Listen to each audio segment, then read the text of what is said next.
gosh, this is the first time we tried the auto countdown and switch over. So that was super exciting. Hello, and welcome to today's email revenue maximizer webinar. My name is Lauren. I am the founder of Mongoose Media and very excited to connect with all of you. For those that are on the team, awesome, welcome. You know what this is all about. For those that are new, let's jump into a little bit of the overviews. So this is a meeting that I have every Friday. I go live. This is on YouTube. It's on LinkedIn as well. And we'll be adding it to X and all the different places. And essentially what I'm doing is I'm rotating through a series of 5 different webinars. And I'm trying to teach not just to my team, but to anyone that's interested in a more informal type of setting, ideally aspects of marketing that are informative for you. Today's focus is all about email, and specifically the very first email that you might be sending out to people as soon as they subscribe to your ecosystem. A lot of us end up creating an email that's about, hey, welcome in, we're super glad you're here. And then we end up neglecting to engage them in a way that lets us find or lets us really go after quality in terms of how the lead is, or lead, because I like calling them subscribers, are into our ecosystem. So my goal by the end of today's informative-ish and ideally informal-ish, but ideally informative webinar is that we are going to be going over ways that you can improve your onboarding email experience so that you can turn instant subscribers into actual potential prospects. What we want to get out of this is that if you're not implementing a system like this, we found that it works well for us and it works well for our clients. If you're neglecting to have something like this in your ecosystem at all, you're essentially just generating a bunch of leads that you're never going to contact or be interested in connecting with whatsoever. So without further ado, I'm going to sharing my screen. I do have a deck of webinar slides. If you're tuning in live, whether it's on LinkedIn or YouTube, you are able to participate in the chat. So because this is a live item, I will be able to highlight some exciting comments like this one. Hello, Irish. Hand, pink, waving. I assume that would be more. I should have more pink. That was an opportunity. Although I do have, here's my fanny pack. Hold on, look. See, how can it not be more live? This is not AI. Because look, I brought my Practice Safe Marketing pink fanny pack. But I should have more pink. So yes, and absolutely, I am Troublemaker 626 today. It's Good Friday, which means we're going to have a lot of fun. It was an April Fool's type of week, and I was really excited for the April Fool's prank we played that didn't land as well as I thought it would have, because I think people believed it too much. And it's Good Moon, the pink moon. It's a Troublemaker 626 kind of day. But I am super excited for those that are here and those that are tuning in. Again, if you are participating and you signed up and you're watching this through the Restream link, amazing. We know who you are. We know that you're watching this. Thanks. If you're joining in live, if you're attending on YouTube and or LinkedIn, let us know so that we can participate in the comments. Okay, so let me get into it. This presentation I'm going to be sharing my screen in just a moment. I clicked the wrong button. Of course I did. Slideshow. Aha. Oh no, where did you go? This is Restream. I was like, okay, Heather, note to self, can we please make sure that's the presentation one next time? Because now I can share my screen and do it, boom. Okay, so ideally, let's make this so full screen and you can see what this is. If you creeped a little bit, you'll see that there's no pitch. There's not a pitch. My goal is that you're going to learn from this and the team will learn from this. This is probably like our 15th to 20th webinar that we've done. This is the first time ever that we're doing a side-by-side. It's a beta within Restream where if you're watching on mobile, if you're watching on desktop, what it is.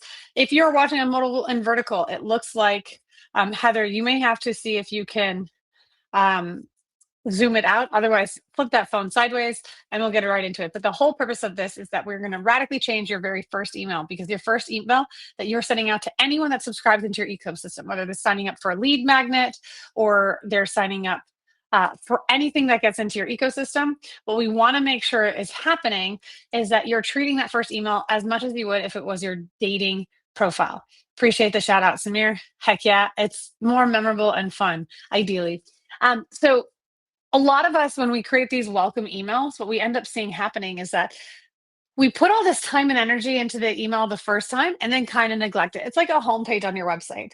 Once it's created, you walk away and focus on something else. And I understand we've got so many limited resources, but if we're not optimizing this like a dating profile, what's going to happen is no one's going to swipe right on you. And swiping right in this place means swiping as showing interest, proof of life, and becoming a potential prospect, as well as validating the data back for wherever you acquired that subscriber to begin with.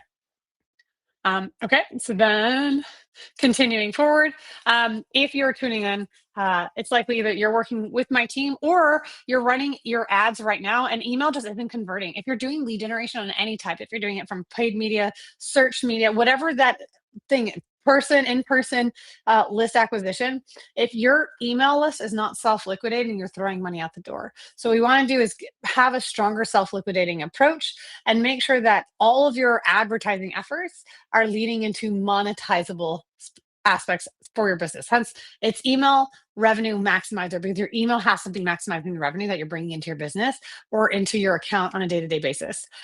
If your open rates look good, but no one is actually buying, we're going to solve this. We want to make sure that your emails are personalized and relevant because those are the only two words that matter in marketing for 2026. If you say it's AI, to me, I'm just going to lay this law right now. Anytime that someone says AI is amazing, and like true, don't get me wrong, it's amazing, but it's no longer a unique selling point because AI is so quintessential to your business success as is having working Wi-Fi or a phone or a computer. So, in some of this, these are the foundational things we need to do. If you think that you're getting good leads, but they're not paying attention to you, and you want your onboarding to actually drive revenue, this is what we need to make sure you're implementing in your open rates. Or, of course, what we call the response rates. You want the leads that you're capturing to give you a response rate. So they're showing you what I call proof of life, and it's not from open rates. Anyone that's using open rates as a leading marketing KPI, let me just tell you, that doesn't make sense anymore. Open rates since the iOS 15, I want to say update, means that anyone that's using Apple Mail, all of those emails are being opened on a separate server. So you're getting fake data sent to your marketing dashboards. It's a trend because if you have an open rate and say your open rate is standing steady at 69%, by the way, if you don't know me, this is absolutely that type of webinar content. It's PG-13 rating at minimum. I apologize if it's offensive to everyone, but also I applaud you if it's funny and you're having my sense of humor. A disclaimer is coming soon. As we're saying, slide is coming. But a lot of this is, I want to be super clear. Open rates are nothing more than a trend line. If you're setting at 69% and then all of a sudden you see an open rate jump to 85% or sink down to 24%, you know that something happened where that open rate wasn't as strong, but it's not a true indicator. So yes, exactly. The response rate is what we're caring about. And that you'll see where I quote leads. That's not what it is because a lead is someone that's interested in your business, but you'll get through my definitions, my rule. Everything that's in here, we're going to do a lot of severance slides because it's an amazing show and we love gifts. But while doing this, if you are participating or you're doing one of these common scripts, it's okay. We're going to fix them. As I mentioned, a lot of people set it and forget it. They create their welcome flows once and then walk away from it. That's not what we want to do. What we also don't want to do is we cannot sell too hard too soon. Depending on how someone got into your ecosystem, if they came in for a lead magnet or they came in for a calculator or a conversation guide or a buying guide, a recipe book, whatever brought them into your ecosystem is not likely, I want to give you my 16 digits and tap into my 401k. No, you cannot sell too early. You have to nurture your leads into showing you that they have proof of life and they're not a bot and that they are actually interested and qualified to be a potential customer. So let's make sure that in your welcome email series, we are not selling too hard and too soon. We have to earn the click. When we say earn the click, it's earn the trust. All that we do in marketing is just buying attention. All you're doing with anything you're doing for marketing is you're buying attention. You can quantify that in CPMs. You can equate that to how much you're investing. You're buying attention, whether it's the actual network that you're placing your ads on, that you're buying your media from, or if it's the resources spent on print design and delivery of those print messages. You're buying their attention. And when you bought their attention, you now have to earn their trust. If you don't earn their trust, you don't earn the right to sell. Now, you can have, of course, other trust building enterprises that are happening in the entire ecosystem of stuff. But when someone's coming into your CRM, your ESP for the first time, you have to earn their trust. They don't necessarily know you. They just thought this offer was interesting, so they raised their hands. I'm not going to let you do that. And the other thing, like when people don't clean their list, this will be more important as we get closer to Q4 because that's an inbox heavy time period. So if you are not setting your emails up for success and like being mindful of your domain reputation, you're going to have a lot of emails that get sent and never get seen. So we're not going to do that. This approach, the email revenue maximizer, we call it email triage, is how you're going to circumvent all of that. Or not even circumvent because we're not going around it. It's how you're going to avoid and not become victim to these common mistakes. So as you've seen me say leads a few times, it's just because a lead for me, my definitions, my rules, is someone that's interested in actually wanting to hear what you have to sell. Whereas a scriber is interested in what you have to say. So your very first email, your very first interaction, it's really important that when we're talking to subscribers, we are acknowledging where they are with our brand, with their customer journey, and that they have said, I'm interested in what you have to say. Not until we've had a dialogue do we know that they're interested in what they have to sell. And then when we have marketing qualified lead versus sales qualified lead, the difference here is being sales qualified lead is when someone it's we want to sell to. Marketing qualified lead, they want us to sell to them. Sales qualified lead means we want to sell to them. A marketing qualified lead might live in a zone you don't service. A marketing qualified lead might want to buy your services but can't afford them. Sales qualified lead is someone who's met at least two of the four in BANT. BANT stands for budget, authority, need, and time. If we haven't validated at least two of the four, they're never going to be a sales qualified lead. They're going to be a marketing qualified lead. So when we say that there's a sales qualified lead, we will never know if they qualify two of the four unless we've had a dialogue. Why? Because in all of our lead acquisition strategies, if we're not talking to them, they could be making it up. We have forms that we're submitting to that when people are getting into our subscriber list, they're telling us that they're interested in what we have to say, but they also could be lying to us about what we know about them. People do it all the time. If you have a form that says, like, what's your annual revenue? How many employees do you have? People lie. So until you have an actual dialogue, they're always going to be marketing qualified leads, and they cannot get the sales qualified until you've identified two of the four with BANT. So specifically, again, to what we're talking about today is to fix the most broken part of your marketing funnel, those first three emails. And the way I do it is radically different than anything else I have seen before. I do have a question from the audience where people are saying, how do you move subscribers into marketing qualified leads without being too salesy or too early? Well, great question. Hang tight because it's exactly what this entire presentation is about. And based off of that initial question, it seems that this is obviously what we want. So woohoo, great, good question. My assumption is that your onboarding experience is what I call trash.com. And we can ask, and this is virtual, but in the world of space, it's like, when's the last time you actually looked at your onboarding email experience? And then if it's true for you, you've had this for 3 to 7 emails that you got from a template, and it's just like everything else, there's nothing exciting about it. And then of course, last but not least, you actually haven't done anything with it for a year. Same thing, the same mistake that we have every time, where people set it and forget it. That's not what you want to do. For those that don't know me, here's a quick slide, screen capture all you want, all good. But who I am really, this is the cool part. This is my dog, and he is perfect, and he is cute. And every hobby I do a new, every quarter I do a new hobby. Last quarter just ended 3 days ago, and I was doing horseback riding. This quarter I'm doing lifting. So I'm in my gym rat era, which means I will be attending the gym 4 times a week. And I'm going to the gym today and tomorrow to keep up with that. My favorite color is pink, if you couldn't tell from the fanny pack. That's my favorite to carry around.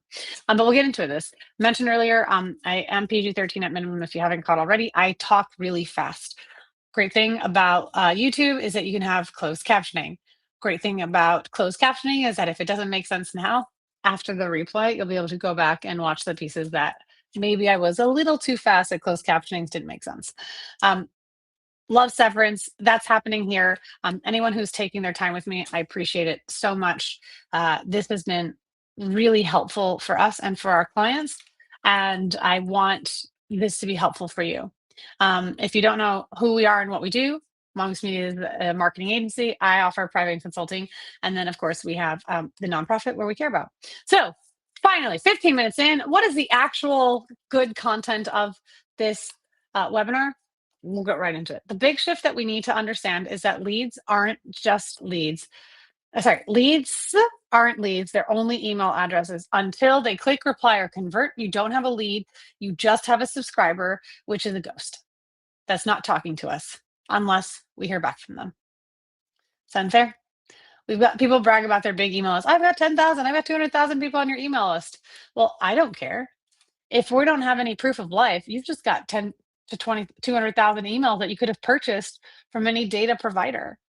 The data is lying to you if you believe that having a really big email list without having an engaged list or having a response rate that you care about, then it doesn't matter. We're not trying to spend all of our time and attention in growing a subscriber list of people that don't care. We're not playing the Tinder swipe game where volume is the most important number. What we're trying to achieve is that when you're playing the Tinder swipe game, we're going for quality. So that's like we say with AI. AI, the way we use AI at Mongoose Media is not to be more efficient, it's to be more effective. And that's what I want you to do with your emails. So all of this is coming. We have seen it, we have tested it, and it starts with your very first email. When people have their onboarding sequences, it's usually a series of 3 to 7 emails. We don't do that. We do the very first of that 3 to 7 email series different, as in, like I said, 27 times different. It sounds aggressive. It sounds a lot. It is. But when it works, who cares? What I've got showing on the screen is this is what literally the equivalent of the very first email that most of you and the people or the companies you know do. This is all of my workflow that I have for the very first email. And while that feels like a lot, we know the reality is when you're paying for these leads, like your leads could be between $3 and $12 each in leads or subscribers. And when you're paying that, even up to $150 a lead, and then they ghost them, all you're doing is actually paying for maybe $300 to $800 for a qualified lead. We know that at least 60% of people aren't going to open your email.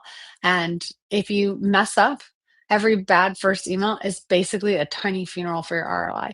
So that's not what I want you to have happening right now. What I want is for us to make sure that we're laser focused on making the very first email work. So just a minute. I have a private chat going with Heather. So Heather, I'm sending you that one. Okay. The fix that we call is the email revenue maximizer, where the first email has as much effort as your dating profile. And what we need to do to stop the bleeding is that every first time someone comes into it, we evaluate them across 2 questions. We want to know, what is their relationship to our brand and what is their relationship to our CRM? And how we do that, because not everyone that comes into your ecosystem is created equal, we need to make sure as of right now, we are no longer doing that. We're all going to stop treating them as if it's the same way, because if you're to say, like, if there's writing anything down, we need to make sure you understand that before you send the very first email, we're asking very specific questions, that we're leveraging what we have, we're demanding proof of life, and then we're going to rinse and repeat this like a mother because it's going to work. So before you send anything, our very first one is you need to ask this, because when you ask this, you'll have personalization and relevance, which will always win. You need to ask, what is their relationship to your ecosystem? Are they already there? Because then when you know the relationship to your ecosystem, you'll be able to connect with your subscribers personally. And while we have 5 different questions that we're going to be asking them, and it's going to feel like it's a lot of work, the reality is with AI, your only excuse is your own laziness. Because we're going to be asking the same question, partitioning out, like as you can see here, there's 5 different pathways in which they could go down. Those 5 different pathways are based on the very first question, is what is their relationship to your CRM? If their relationship to your CRM is different and it falls into one of these 5 avatars, we'll get into them in just a second, we're going to change just the first 150 characters of your email. Everything else stays the same. So when I had said that we do something 27 times differently, you can actually multiply that times 5. But what we're changing is maybe an hour of extra work for a lifetime of more personalization. Let's go through it one by one. So here's a screenshot. It just comes up from the previous one. So we're diving it in. The very first question that we need to figure out when someone comes into the into the ecosystem is whether or not they have given you money. And then if they've given you money, we need to understand, or not. Like, that's really the first place we need to go. So if they've given us money, we're going to start with avatar customer. If they have given us money, they're our highest priority as someone who's coming back into our ecosystem. It's amazing. But we need to treat them as if they are a previous customer, not the same as if they're a cold stranger. If there's someone who's already given you money and they're signing up for your next lead magnet, let's say it's a calculator, they're coming back in. There needs to be a signal to sales that this is the person is coming back. Maybe there's an opportunity to resell to them. Maybe they're just big loyalists and potentially an opportunity to get a testimonial. But if we are checking first that someone has come into our ecosystem and we ask, have they ever given us money? And the answer is yes. And they're a previous customer. We're going to treat that first 150 characters and treat them as an individual because we're their fan. So in this example, we say, hi, first name, dynamic field. We just want to say upfront that we're really glad you're here. People like you are the reason we get to do what we do. This is not, I mean, you can say that it's for cold and you can get even more personalized. It's depending on whatever is most important for your brand. But we always have to check, did this person ever give you money? And if the answer is yes, give them a very different email, first time experience, than if it's someone who's cold and stranger. Let me know in the audience if this is making sense of why the very first question we have to ask is, has this person given us money or not? And why it's imperative that their first reply acknowledges and respects them for the customer that they are.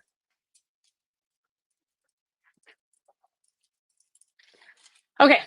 And so when we've got someone who has acknowledged whether they've given us money or not, let's go for the yes, then we send this email. If not, then we send our next email.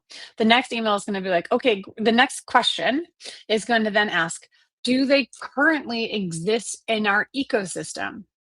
Because if they currently exist in our ecosystem, then we're going to have a chain of questions. If they've never given us money and they've never existed in our ecosystem, then the next avatar that we're doing is essentially the brand new person. And that brand new person, we call it none. The brand new person who has never given us money and is not currently in our ecosystem, this is the email that most of us are doing. They are brand spanking new. So we're going to be super straightforward. Here in our emails, we say, welcome to the Mongoose Media family. The whole pack is excited to have you. Think of us as your go-to creative insight marketing strategies and all the behind the scenes magic that makes your brand thrive. It's really important that you distinguish the difference between when someone is giving you money before and when someone's cold, that you're giving them different reference. A quick question from Kara is, this is making sense, but how do you keep up with all the replies? Oh man, if someone's replying to you and you don't want to keep up, that's your sales floor. I can understand if you're saying that there's if you have an inundation of replies, that's a really good place to be into. But the reality is if you're neglecting the chance to do the replies, you're allowing your domain reputation to not improve. So yes, you do have to have assigned resources for replies. And if the replies are so high, what's great is the more replies you get, the more likelihood you're going to get even more replies because your domain sending reputation goes up. But it also allows you to start engaging with the people that signed up into your ecosystem with a sales perspective. This is not customer service. The replies are sales opportunities. Now, the sales opportunities, you're not driving directly into the sale. What you're doing is you're engaging with them to make sure that, and just as we're saying, it is a great problem to have. But when you're engaging with them, you want to start to understand, who are they? What are they looking for? What's the knowledge gap that they had that got them interested into signing up for this calculator, for example? So yes, how do you keep up with all the replies? You do have to source this, but if you were to neglect the replies, just like you're neglecting comments on ads, is just saying, I don't want people who are interested in having a chance to talk to me. The best way I can describe this in the non-digital format would be that, oh, haha, did I not charge my phone? That's so funny. I just got a notification that my phone, pardon me. Ah! I'm using my phone for my camera. I just had to plug it in. Okay, so some of the things that we need to be mindful of, like when you're going into a mall or you're going into a store, if someone walks into your store and they say, hey, can I have some help? You not replying to them and ignoring them is like, okay. And you ignore them is the same as ignoring them on emails. There are solutions, Cara, where you can have AI drafted replies and you can have systems in place, but we have to have a system to reply to all those people, and that has to be sales. Again, sales will warm it up. You're introducing them because you're not selling too hard, but everyone that's replying is showing so much more interest in what you have to say and what you have to sell. I hope that answers your question of how do you keep up with all the replies. What you want to have is ideally an AI assistant, and those are 100% coming. But the other thing is you just want to have assigned resources to it. And just as Heather is stating here, it is definitely the best problem to have. What you don't want is no one replying, because then none of your emails will get landed anyways. Okay. Getting back to this, we asked the first question, have they ever given us money? Then we asked the second question, do they already exist in our ecosystem? So if they have given us money, they get avatar customer. If they have not given us money and they're not in our ecosystem, they get avatar none, the one that everyone else is doing. Now we know that they're in our ecosystem. We need to ask one quick question. If we know they're in our ecosystem, well, are they still in our ecosystem and still subscribed? So they've been in our ecosystem, but are they still active in our ecosystem? If not, this is what we call the awkward deja vu. The person who has previously been a member of your ecosystem and then switched to being not subscribed in your ecosystem, that's the person that unsubscribed. So someone who's unsubscribed from you and then resubscribes back, these are awesome. Again, sales opportunities. The whole purpose of all this is to maximize the revenue. When you have revenue, it's associated to sales. So that's why if you have someone that is unsubscribed and then resubscribes back into your ecosystem, these are the loudest people saying, I am actually interested in giving you a shot again. They've already committed to you before they had signed up, and for whatever reason, they unsubscribed. You sent too many emails, they found a different solution, they went with a different competitor. Doesn't matter the reason they unsubscribed. The fact is that they came back. And because they came back, we want to focus on that welcome back. So the copy that we're using here is okay, so this is slightly awkward, but mostly just nice. Looks like our paths crossed again. And honestly, we're glad you're here. They may not even remember unsubscribing, but it still gives them the chance of playing with the user based on the relationship to your CRM in a way that no one else is doing right now, that's going to invite a stronger reply.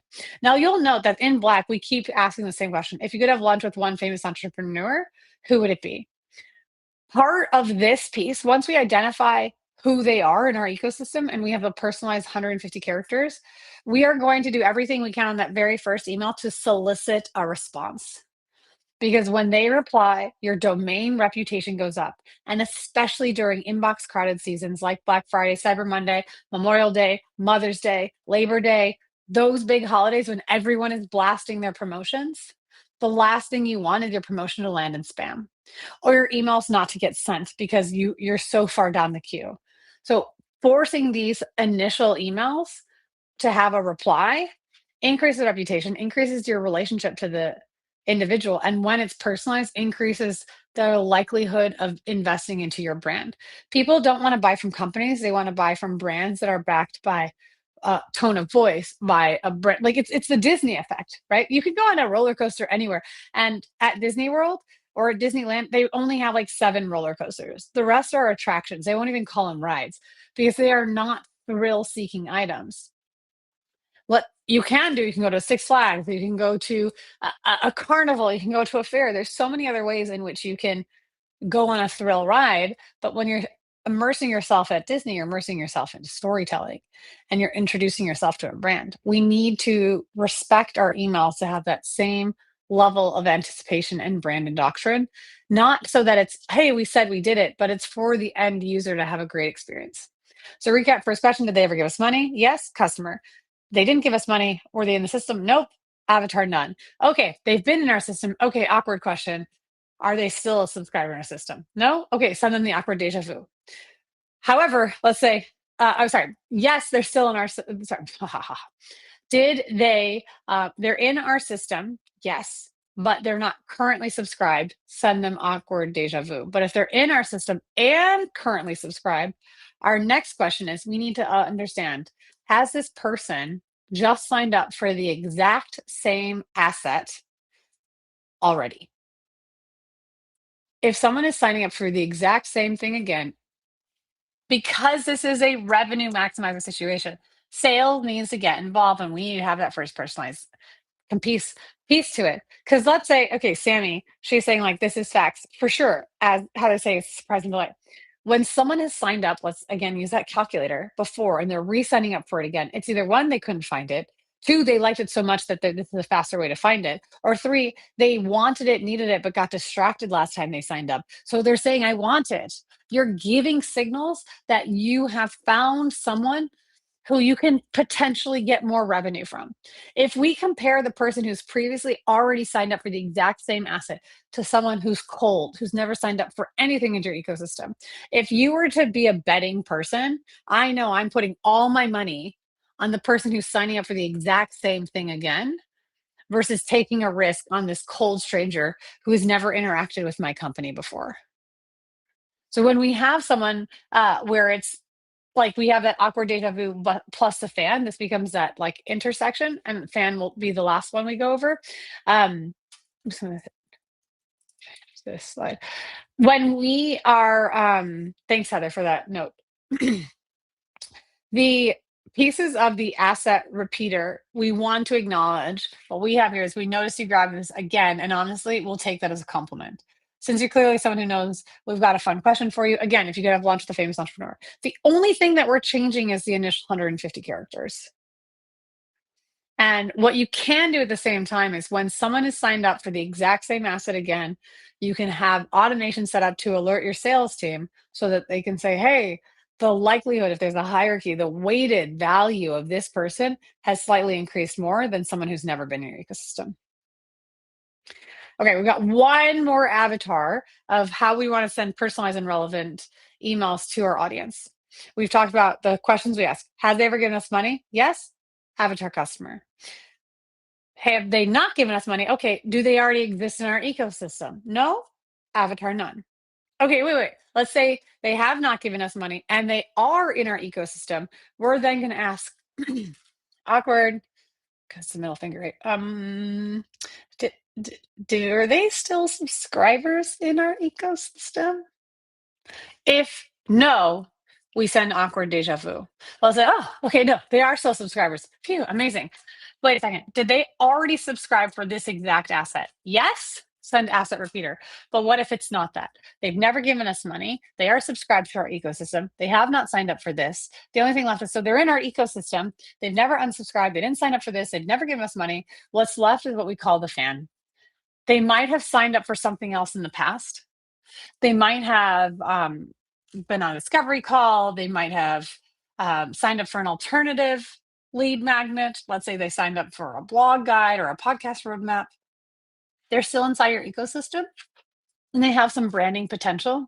So again, if we're waiting and I have someone who has no idea who we are and is brand new to our ecosystem versus someone who has subscribed to us before, it's imperative that we change those first 150 characters, and we do so in a way that reminds them that we're glad we're here. We're focusing on loyalty because they could have gone to someone else, but instead they chose to reinvest their time and energy back into us. And that's freaking cool.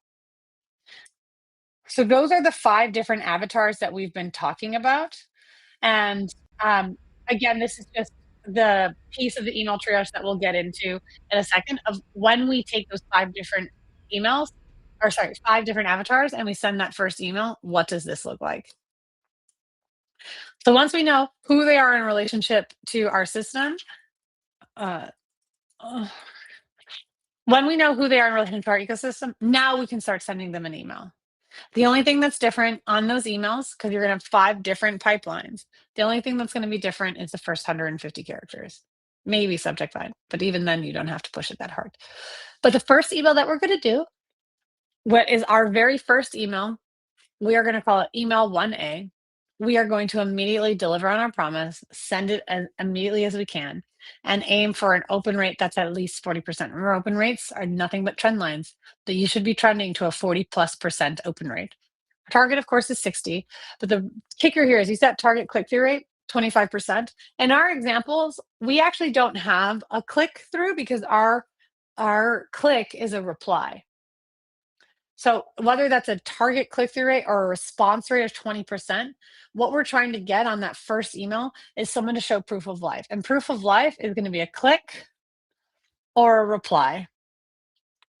So we always want that first email to come up, which is saying, here's what you asked for. You asked for the calculator. Here it is. Send it immediately. And then say, like, hey, by the way, if you were to have lunch with a famous entrepreneur, who would it be? I've said proof of life quite a few times now. What I've said, just to make sure you understand, proof of life for us is the term that we use to show that they've clicked or replied. I need them to do some sort of activity that tells me this person is not a bot. I don't want to just send emails to send emails. I want to send emails so that I can get proof of life to justify the money I spent on acquiring that subscriber's email address. So once we create that first email, hold on. Once we create this first email, what we call then next is our leverage and rescue. So first, step two, if we come back, sorry, step one is asking who they are in relationship to our brand and then sending them that first email, right? We say if it one of the 5 avatars and then sending that email. Step two is once we send that first email, we do what is called leverage and rescue. So what we're going to be doing is rescuing the non-openers. Emails here will be 1B and 1C. This is email 1A.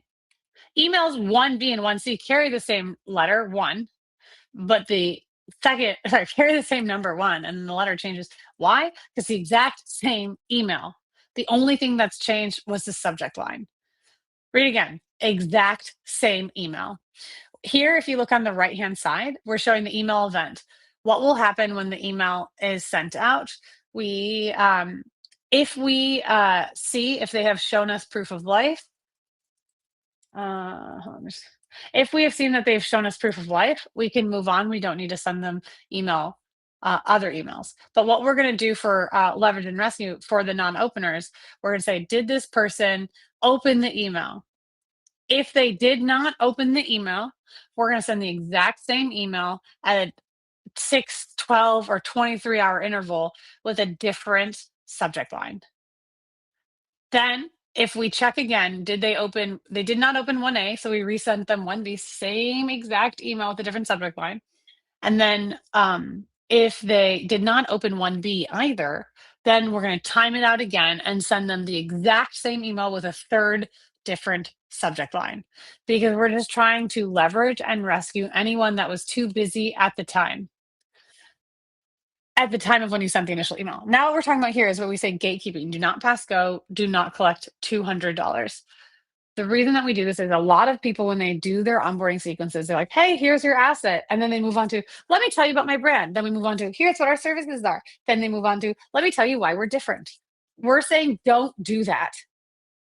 We are trying to build and develop a relationship with our subscribers so that when we sell, it's an easy sell. We are not trying to demand for the 16 digits immediately. We're saying, do not pass go, do not collect $200. If they signed up for the asset, where if you have that asset available in here's your asset, you can have that button. That's where your click-through rate comes through. Access your calculator. And then when you access your calculator, that's a click. You ask for the calculator, I'm going to give you the calculator. And if you don't accept it or don't look at it, I'm not going to tell you anything else about my company. I'm going to gatekeep. You don't need to know about my brand. You don't need to know about my origin story. You don't need to know about me versus my competitors. What you need to understand is you asked for a calculator, I'm giving it to you. I want to help you. So if you do not click to access it, or you did not reply, so you did not show me proof of life, I'm now going to move to step 3. I'm going to rinse and repeat for what you actually signed up for. I've sent you, in theory, 3 different emails. Email 1 again with a different subject line, email 1 more time with a different subject line. You didn't click to access the asset, nor did you reply to answer my question. I'm going to resend you another email. All of this, which is now what we call email 2A, is still what most people do in just their very first email. That's why this is so different. This is how we're going to maximize the revenue that we can acquire from our subscribers. So if someone didn't click and someone didn't reply, we're going to rinse and repeat. We are going to send email 2 A through C. So B and C again are just the exact same email with a different subject line. What's different about email 2 is we are still focused, while we're still focusing on here's the calculator, we're going to shift and have the email more about like, hey, you made a good decision.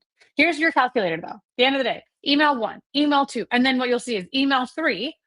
All we are doing is saying, here's your calculator. And I'm going to keep giving it to you until you show me proof of life in the form of clicking on it. So you access the asset you asked for, or replying. So you've shown me that you are not a bot. So this could be, you send email 1, here's your asset. Email 2, this is a really good decision. Over 200,000 people have accessed the calculator. Good job. Here it is if you want to be counted as 200,001. Resend, resend. And then you can do email 3. All right, I'm gonna try one more time. Here is your calculator. Again, we're gatekeeping because if you don't want to access the thing you asked for, why will I ever think you're gonna answer anything I ask you for? You asked, I'm answering. I'm not ready to ask yet of you to buy my products because you haven't even shown, I haven't been able to prove to you the value of your first ask, which was the calculator. In the third email, where we're still saying, here is your calculator, in this email, we're going to be anchoring more value. We want to make sure that they understand why this calculator is worth their time. And it's reminding them why they signed up for it. Because if they're not going to access that calculator, they're never going to access any of our offers. I hope that makes sense and that you understand that we're sending email 1 potentially a total of 3 times if they didn't open. And if they had not shown proof of life, we're going to send an email 2, potentially 3 times, because if they didn't open. Check again, did they show proof of life? Still no click, still no reply. All right, one more time, third time's a charm, sending them email 3, potentially 3 times if they did not open. So that's, if you're counting, that's 9 emails that we would have sent by now, which is what most people do just for their very first email. We are sending 9 emails. You asked for the calculator, I'm going to give you the calculator. For most people, they're like, oh, by this time, I have told them about 3 or 4 offers by then. Amazing. How is that working for you right now? You're at this point, your 9th email to them in your indoctrination series. Seriously, how much revenue have you garnered from it? Or how many people have tuned you out? They didn't listen to you the first time when you were giving them exactly what they asked for. Why would you assume they're going to listen to you every other time when you're then going to ask them to give you what you're asking for? There's 16 digits. So once we sent those potentially 9 emails, we stop and ask, did they follow the directions? And the directions that I'm referring to is, did they still click or reply to show proof of life? Because if they did not, I'm not going to then move them. Okay, I tried 9 times. You still didn't access the calculator I give you. I'm not going to say, okay, now let me tell you about, hey, I'm Mongoose Media. I created this company 8 years ago because I thought it would be easier for me to make a job than to update my resume. That doesn't matter to you yet. You still are looking for the calculator. So after potentially 9 emails, you still have not shown proof of life. We go to step 4. And step 4 is we say, respect the rules. When I say respect the rules is I'm going to check, is this their first time getting those 9 emails? If it is, great. Well, let's do that one more time and send them the exact same potential 9 emails because maybe they signed up and it was just bad timing. But if they have not signed up for the first time and they just did the whole do and they've actually gotten those 9 emails twice, if you're doing math, that's 18 emails. We will do one more chance and understand if they have done this a third time. So here's what that workflow looks like. This is literally made inside of high level. So this is showing you from our high level. And we'll say, hey, if they haven't gone through it, if they haven't gone through it, we're going to do and repeat it. If they've now gone through it twice, we're going to send them one more time. If we take it back and look at this this video that shows the full draw.io workflow. Let me go all the way back. Whoa, this is a lot. So if we're looking at this whole one, I'm going to show you what this means. It's email 1, email 1B, email 1C. Did they show proof of life? No. Email 2A, 2B, 2C. Show proof of life? No. Email 3A, 3B, 3C. Then what we do here is we see proof of life again. If it was their first time, we can send a message or here we say, funny checking in. You left me on red, huh? Let's get this party started and try one more time. and then give them the link to the asset, because the goal is to get them to access the calculator. Once you prove that the calculator was valuable, you already have a good foot in the door to why your company and potentially your services or your product are valuable. So we say repeat email triage 1. When we run through the entire system again and we say, hey, is this your second time going through? It's not their first time. No, is this their second time? Then what we're going to send is another text message. This time it's not me, it's 100% you or 1,000% you. I'm going to assume, or sorry, I'm going to reignite this flame between us. And then again, that link, and we're going to repeat the exact same 9. At this point, they go through all of this again. That's definitely 27 emails and several text messages. When we say, is this their first time? No. Is this the second time? No. This is their third time? Okay, at this point, we give up. These are zombies. They've shown no proof of life. This isn't anything I want to build my company on. I could have sent you 27 emails and 5 text messages, and you still haven't shown me any proof of life. What I'm immediately going to do is send a final message that says, okay, I think we need a break. I'm going to assume I'm perfect, and you've just been abducted by aliens. And what I do is I send that final dismissive message. I tag them as disqualified. I stop sending them any additional emails. Maybe they get 1 a month, but they're gone to the bottom of the pile. They have shown me that they've earned a spot on the shit list. So I am not going to put out any additional resources or time to any of those people anymore. They have not proven themselves worthy of my time, attention, and my dollars. You pay for sending emails. So I'm cleaning my list. You were useless, move on. Let's focus on the people that are actually showing us proof of life. So that's why I'm going to go all the way back to step 4, we ask them to respect the rules, because if they haven't respected the rules, if they have not respected the rules, I will give them 2 more chances.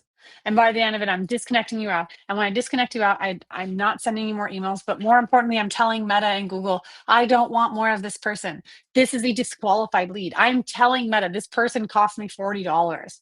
I don't want them. That negative value I send back in to Meta, because it comes from the CRM, those offline conversion events that are happening in the CRM status, it's not happening on the website for Website Pixel. I can send that data back in, and Meta has 3,000 at least different data points on us. And if the behavior that this person has with all the other activities that they're doing that Meta has visibility to, I am saying, don't get me more of these zombie buttheads. I don't want them. So when we do this proof of life, we check if they failed once, email. If they failed twice, SMS. If they failed a third time, that's when we disqualify them. I don't want them anymore. So while it's 27 emails and 5 texts, you have to remember those 5 avatars that we sent. It's times 5. Because we're going to make that first 150 characters a little bit different. But you're only doing that for 3 emails. So that first email that you're making, email 1, you have email 1 times 5, email 2 times 5, email 3 times 5 for customer, for none, for awkward deja vu, for asset deja vu, and for fan. So you're just changing those first 150 characters. So those 5 avatars, and when you're using AI, here I have this extra special one in case it's a repeat product. If it's an asset and they're a subscriber, you can have an additional section for a customer if they're buying the exact same product, because then you should be getting them on subscription. So we'll just next time make sure that's a extra piece where you can do a follow-up like bonus avatar for 6, depending on if you've got a large SKU or not. But when you're making this, while I'm saying it's 15 emails plus subject lines times 2, because you're having email 1 with a different subject line for B, different subject line times 3. So that's 15 different subject lines for the 15 emails times 3. That's 45 subject. It's a lot. And the math can get confusing. With AI, you can do this with Claude, with Gemini, with Meta AI, with NAS. It doesn't matter. This is where you'll win. I'm asking you to commit maybe an extra hour so that we can start communicating like we're living in our grandparents' era. And that's how we're going to win in 2026. In the age of AI, we're losing on empathy. We're losing out on human interaction, forcing proof of life either via click or reply allows us to get more revenue from the emails that we're paying to get inside of our ecosystem. And AI is your friend. And I'm asking you for maybe an extra hour and a total of $20 if you're even upgrading. If you want to be more patient, you don't even have to pay for it because you can just do it over the course of 3 days. Now, that was a lot. There are 4 steps in which we are imagining how we are interacting with our leads differently for their very first email. My first step 1 was asking what is their relationship to our CRM. Step 2, when we now understand who it is, we are sending them email 1 and then rinse and repeating it if they didn't open. Number 3, we're going to, so that was leverage and rescue. We're going to rinse and repeat. We're going to send email 2, and then we're going to send email 3. And then the 4th rule, last but not least, is we're going to respect the rules. If they still have yet to show proof of life, we're going to give them 2 more tries. We ask what's the relationship with our CRM. We leverage and rescue from the very first email we sent them based on the relationship. We leverage it and rescue it with just changing the subject line and sending 2 more copies. And then we are going to rinse and repeat by sending up to 2 more emails, demanding proof of life to still deliver that calculator for them. And then number 4, respect the rules to potentially get them to see it 2 more times. What I've got here is like the extra secret sauce is not just the emails, but taking actions those contacts showed and feeding them back into your ad efforts. So, oh yes, that's fair. Heather was saying like we have our CAPI pipeline playbook webinar where we can talk more about this. I was like, you can throw in that QR code if someone's not already registered for that one. Definitely join. It's more down and dirty than this one. We just have the slides, and so I like being able to show you because there's so much to get through. I know it's a lot, but it has worked. When we have these proof of life checkpoints, it keeps your list healthy. I know that Kara asked earlier, like, what do I do to keep up with those replies? You reply to them because those replies allow you to keep landing in inbox. And those replies open the opportunity for a sale. When we resend those rescue opens that you'd otherwise lose, we have seen 15 to sometimes 20% on recovered revenue. You don't even have to do this with just with that first onboarding. It's with every campaign you send or with every promotion at least. You get to rescue and recover. You spent all this time and energy making email, and maybe you just sent it at the wrong time. Maybe their inbox was crowded. Maybe they were distracted. But this works. And when you disqualify the dead weight, your reputation sends clean and your ads get more efficient. AI, when leveraged with, like, we call it keeping humans in the loop. It's not keeping AI, or it's not keeping human in the loop. We call it keeping AI in the loop because AI is always in the loop. It's not, humans never exited the chat. We're keeping AI in the loop so that we can be the most effective we can be. It's not to be more efficient, it's to be more effective. And when we train our subscribers to be more effective with us and show them the demand of proof of life with a click or reply, the future times that we request them to do stuff works. We're training our subscribers to become prospects so that we can maximize the revenue we can get out of them. I keep talking about personalization and relevance and why it matters. The fact of the matter is, in the age of AI, it becomes too much for us not to keep the human side of it. AI cannot replicate empathy. AI cannot replicate intuition. It's keeping AI in the loop where the human has never left the chat. And the best way that we can make sure that the human doesn't leave the chat is by bringing the human back in and forcing it however we can. When you've done generic flows, following a 3 to 7 rinse and repeat type of template, you have generic flows with low engagements, which leads to garbage retargeting because you haven't trained your ads to give you more effective targeting. And at the end of the day, it's a wasted ad spend. You're spending money on leads that just have no proof of life. But when you use personalized and relevance replies in this email revenue maximizing situation, you have a better onboarding experience with them because you acknowledge who they are. You get cleaner signals from them because you demand that proof of life, the click or reply, which sets them up and your domain reputation even better, which leads to a higher ROAS, especially when it gets to the time of you sending promotions and doing the ask.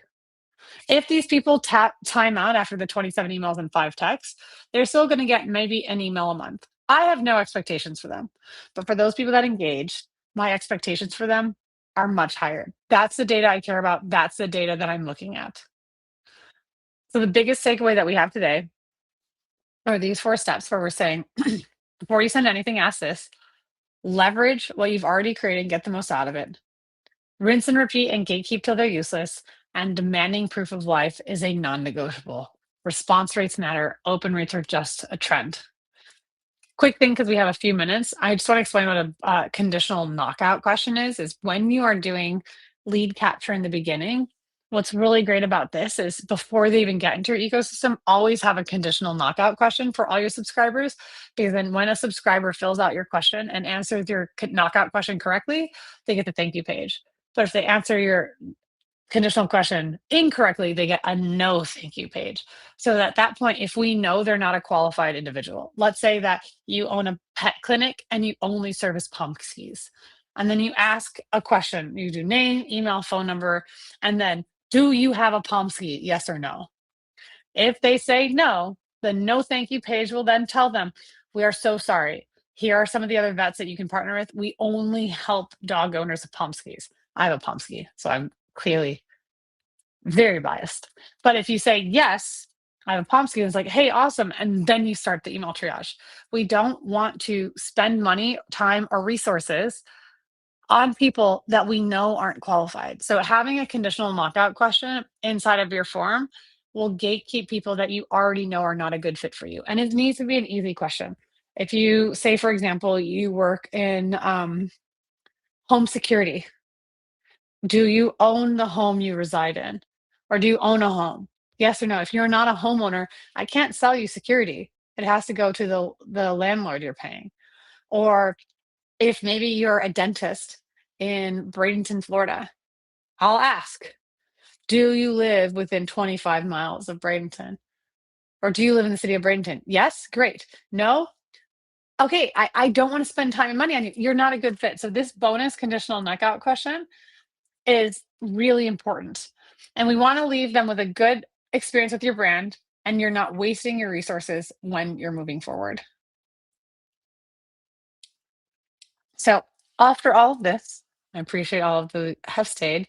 The things that you take away, if you didn't write them down, is that personalization and relevance will always win in 2026. Your first email needs to deliver on the promise, have a leverage and rescue plan, which is the second and third email with the exact same email, the resends with different subject lines. Rinse and repeat, where we're going to keep delivering that calculator, and respect the rules where they're maybe going to get it a few more times. If there's any questions that you have, we do have a few more minutes left in this presentation, and so I'm happy to answer anything and be of any service. Okay, I got one question really quickly. Kara, you're asking, when you say a conditional question in the form, are you talking about a question within a meta lead form or somewhere else? That's a really good question. It depends. For me, it's everywhere. I love when you do it inside of the meta lead form, because then what I want you to do on the meta lead form is instantly take them to an exit page. So you can close it out. You can have multiple thank you pages, but you only get one no thank you page on the lead form. And then you have them exit the form. And what's great about that, when you're using lead forms, and if you have a chance, join us next week at the Horsemen of the Ads Apocalypse webinar, because I'll go even deeper about some of these campaigns. But when you run a lead generation campaign in instant forms, you can have them exit the form, and that sends instantaneous data back to Meta that this was not a good fit for you. So most of what we talked about, like if they've gone through the 27 emails and 5 texts and they've never shown any proof of life, it's probably maybe 2.5 weeks before we tell Meta that they were not a good fit for us. If you're using an instant form, you can tell them immediately.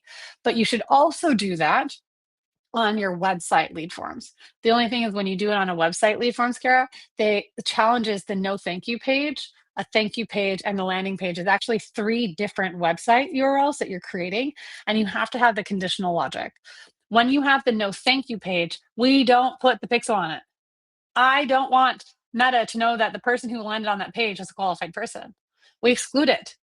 So that if we have, let's say, 200 people that land on our landing page, let's say 15 of them made it to the no thank you page, and then let's assume 50% opt-in rate, right? So 15 made it to no thank you page, which means 85 made it to the thank you page, and 100 just whatever, losers garbage, they didn't subscribe. But the 85 that made it to the thank you page, Meta can see that here's 200 and here's 85. So now I am able to hyper prioritize those 85 because I've just given Meta that much more data on who's relevant. There's ways that people do and put different pixels on the no thank you page, but I'm like, I don't want them. No, thank you. I don't want Meta to know anything about those people. They are useless and garbage to me. Shake is asking, which email do you prefer for email? Which platform do you prefer for email marketing? Oh my gosh, great question. It depends. If it's Shopify or e-commerce, Klaviyo is definitely the industry standard. But if you're doing high volume and Klaviyo becomes to a point where it's more expensive than it should be, I have to give a shout out to Jimmy Kim, the founder of SendLane. He is one of the most innovative email marketers I've ever met with how much he has paid attention to the importance of deliverability. I've learned a lot from him over the years. He owns and operates SendLane, which is an email service platform, and he's just a really good human. I recommend everyone follow him on Twitter or X. But Klaviyo is definitely industry standards. SendLane can save you tens of thousands of dollars a year, depending on the level of Klaviyo package you have. But it's not as mature as Klaviyo, but it's definitely more scrappy and has the same level of effectiveness. If we are doing it for say we're in the lead gen or B2B, we're not in the e-commerce space, we use High Level. High Level is like a Volvo. It is not the Cadillac. Some of the best ones might be like HubSpot or even MailChimp because they're so hyper focused on it. Go High Level is a jack of all trades and has surveys and courses and CRM and DocuSign and payment systems and pipelines. It's a kind of one size fits all approach, but where it's a Volvo, it's really safe. And I love how um, affordable and accessible it is as an email sending platform because it's also a CRM and it's also a social scheduler. It has a lot more data. So if you're caring about the contact as an individual, we at Mongoose Media use High Level, but we use ours Dologale, DOLOGALE.com. That's our white label version of High Level. And anyone who's with us in any capacity, whether they're with marketing rehab or an agency client, they always get it for free. Okay, you're asking about Kit. I've only had one client that was ever on a Kit tool, and I think now there's even like Kit webinar. So I just don't have the same level of experience. If I'm being transparent, because it's just not one that we've used. The reality is what is the best platform to use for email marketing is going to be whatever platform you're most comfortable with, because they're a lot of the same shades. It's like 50 shades of the same type of answer. It's the one that you're most comfortable with. It's like going through change management and shifting from Klaviyo to SendLane or SendLane to Kit or Kit to Zoho campaigns or Zoho campaigns to Sendinblue, whatever those are. Change management is a real concern. And if you're using it, if you feel comfortable with it and you know why you don't like it, that's often a good sign that you're maximizing it. If you don't feel that you're maximizing everything and you're not hitting operational challenges because of pieces that are missing, then it looks like a different change management. But I would often say before you consider changing email service providers, ESPs, is you have to understand what have you done to make sure that it's your domain sending reputation. Some really quick things you need to be mindful of.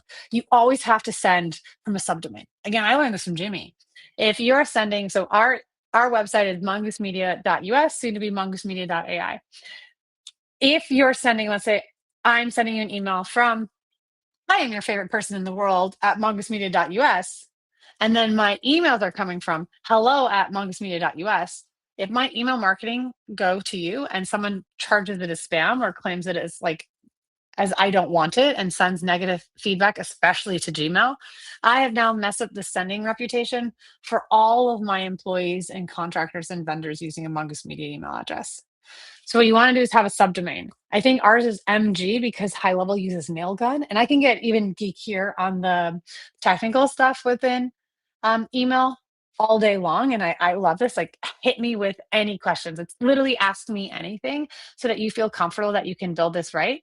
I would say I don't know if there's a way to like pause the GIF so it's not like on repeat. I hope it wasn't because it's going to be another GIF again. I was like, I'll just put it here so it's not just like, um, but sending for a subdomain. Okay, I've got this question here. Oh, even better, Heather. Thanks so much for that one. Jumping into the sending from a subdomain is the most confusing part, how to set it up. It sounds daunting. Fair. But let's talk about what's more daunting. If you got your main domain in spam, your emails to clients won't go through, your emails with billing won't go through, your emails with your employees won't go through, and that is the most daunting thing possible. So what you have to do is setting up a subdomain. It does require having access to your website hosting, and it can take about 15 to 20 minutes. Um, but it's just something like I'm glad that you see it that way. It's really true. It's one of those things you got to do it once.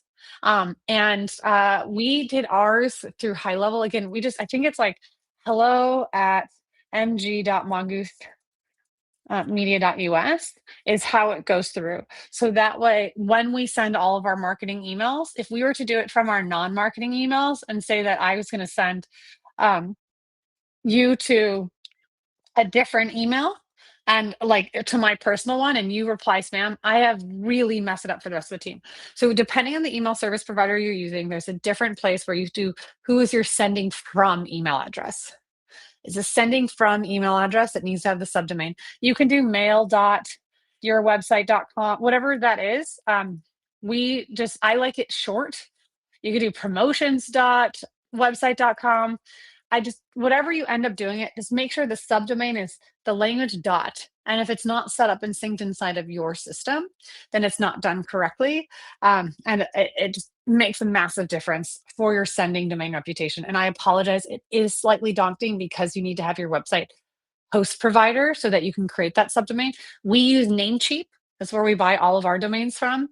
And that's not true. We've also done who is, what is, we have another domain registrar that we've used, but Namecheap's my recommendation one, and I don't even think we even have an affiliate code for it. I just love it so much. They've been really great customer support, but they often have walkthrough guides. And if you can't find a solution on YouTube, here's my personal email. It's lauren@mongoose.media. If you send me an email, actually, or even throw my assistant out there. If you send Grace an email, grace@mongoosemedia.us, if you can't find, if there's still no video, and like we call the cardinal sin is asking someone a question that you didn't even Google yourself first. If you can't find that, you know, definitely send us an email reply back. We will get you and see if we can help you understand it. Even if you're not engaging with us with like a marketing rehab or as an agency client, I just want you to have tons and tons of success on all of your email campaigns.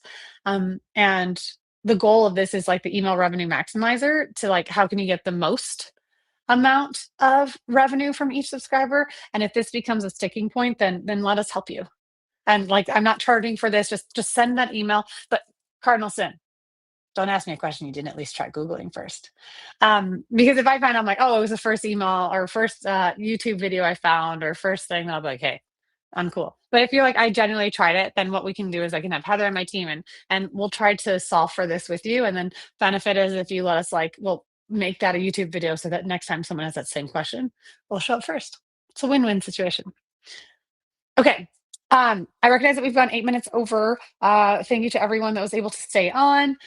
We do have our next webinar on Friday, same time. It's all about the horseman of the ads apocalypse. We're going deeper into our Facebook campaigns and why this strategy has helped us bring CPMs down. And it's talking about well, hello. When we're talking about the horseman of the ads apocalypse, we are going to be going over setup campaigns that you can do with inside of the Meta ecosystem so that you can leverage Andromeda and bring down your costs and invest at the top of budget, micro budgets at top of funnel for macro impact to bottom of funnel. The following week, we've got creative diversification, where we'll be talking about the creative needs for you to have success into Meta. Look, if part of this is generating your subscribers, today we talked about what to do with those subscribers. Next week, we're talking about how to get those subscribers in the most cost-effective way possible. And then we'll be talking about creative diversification. How do you have creatives that make sense? And then afterwards, the CAPI-driven pipeline playbook. Again, just continuing, how can we help you and your brands and your clients and your company find more success in your marketing. These are free webinars every Friday at 3 o'clock for the foreseeable future. We'd love to have you on any of them in the future. If you go to mongoose.media or mongoosemedia.us/webinars, you'll have access to any of them. Again, thank you so much, everyone that was able to join in, whether you stayed for the whole time or watching the replay. Thanks for your time, and good luck out there. Make tons and tons of money. Bye.